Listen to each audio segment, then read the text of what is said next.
All right, so far we've learned about the territories of the Mexican-American War. Were they going to be free? Were they going to be slave states? We've also talked about the Fugitive Slave Act. The third reason that caused the Civil War is the Dred Scott decision. Now, Dred Scott, he was a Missouri slave. His owner purchased him and then had him in Missouri, and he spent a number of years. His master took him out of Missouri, and they went to Wisconsin, which was a free territory. And Dred Scott worked for his master there for years. Now, technically, that should be illegal. He was taken to a free territory, but kept as a slave. Now, eventually, he is brought back to Missouri, and Dred Scott uses a very interesting argument here. He says that he should be free because his master took him into a territory that was an illegal act and then kept him as a slave, and because of that alone, he should be free. It's a very interesting argument, and one that, in hindsight, we look back and he said he was right. Unfortunately, Dred Scott took this case and it went all the way up to the Supreme Court.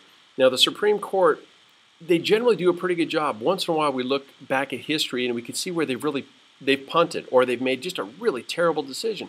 This is an example of the Supreme Court making an absolutely terrible decision.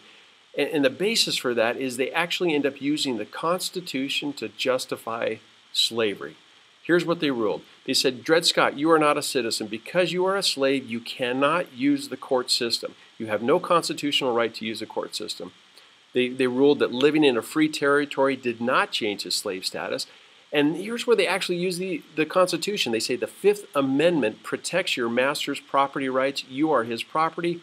The Fifth Amendment says that the government cannot take away your property without being compensated for it. If we set you free, there's no compensation for your master. Therefore, no, the Fifth Amendment, it's an amazing argument. The Fifth Amendment protects your master's rights because you are his property. And they also ruled, it's interesting, they said slavery in the Western Territories was unconstitutional. Again, Dred Scott, unfortunately, he went all the way to the Supreme Court, and the Supreme Court said, no, you are still a slave. Now, whatever happens to Dred Scott, he and his wife Harriet, they were purchased by the sons of his first owner.